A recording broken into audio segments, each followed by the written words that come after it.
Mais les pauvres ne devraient pas voter, voyons.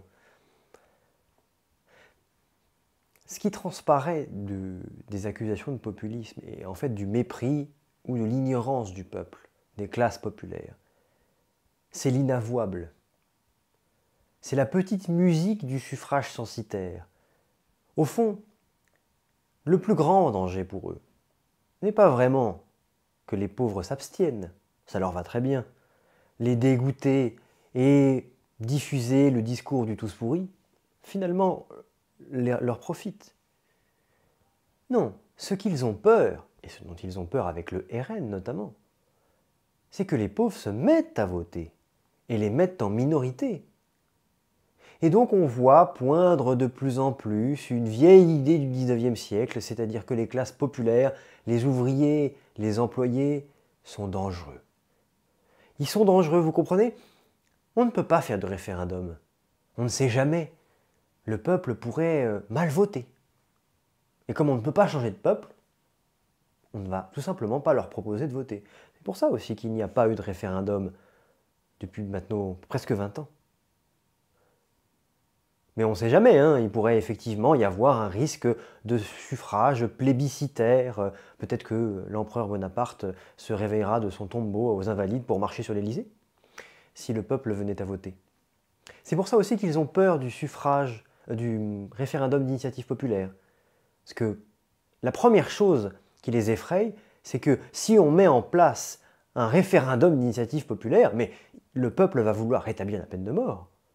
Le peuple pourra décider de quand il vote mal. Vous vous rendez compte? Ce serait terrible. Ce serait surtout terrible pour eux, parce qu'ils se retrouveraient dans une histoire belge. C'est-à-dire qu'ils se montreraient comme étant mis en minorité. Tout comme les Belges n'organisent pas de référendum pour éviter de monter les Wallons et les Flamands les uns contre les autres. C'est exactement ce qu'ils veulent éviter. Ils veulent éviter de montrer qu'ils sont minoritaires. Et tout doucement s'installe l'idée que finalement, eh bien, le vote pour tous, du moment qu'on soit majeur, puisqu'en fait il existe des limites au droit de vote, on ne peut pas voter quand on a moins de 18 ans par exemple, ou on ne peut pas voter quand on est privé de ses droits civiques suite à une condamnation, mais hors de ces cas-là, n'importe qui peut voter. Mais se développe un petit discours de ci, de là, très discret, parce qu'en fait c'est inavouable, c'est indicible, comme je l'ai dit plus tôt, un petit discours sur le fait qu'il faudrait limiter le vote. Un suffrage censitaire, en quelque sorte. Alors ce ne serait pas fondé sur le sens CENS, au sens où on l'entendait SENS, au XIXe siècle, c'est-à-dire seuls les gens qui payent un impôt, et particulièrement un impôt élevé, peuvent voter. Non, ce ne serait pas ça. Ce serait toujours basé sur leur mépris social. Ils méprisent les gens du peuple qu'ils estiment ignorants, grossiers, vulgaires. Et donc, il faudrait mettre en place un examen, un brevet de vote. Oui, vous passeriez dans la salle de classe avant d'aller dans l'isoloir, et si jamais vous n'avez pas la moyenne, c'est fini, vous ne pouvez pas voter. Et ça a été écrit et dit dans Utopia 21. Monsieur Émeric Caron, qui est aujourd'hui député de la République française. Monsieur Émeric Caron, qui se présente presque comme un renouveau de Thomas More, excusez du peu, propose de mettre en place un brevet de vote. Il faudrait des examens pour vérifier que les gens maîtrisent les tenants et les aboutissants d'une question avant de la leur poser. En somme, vous ne vous êtes pas intéressé aux grands sujets d'actualité? Dehors. Ça dégage. Vous ne pouvez pas voter.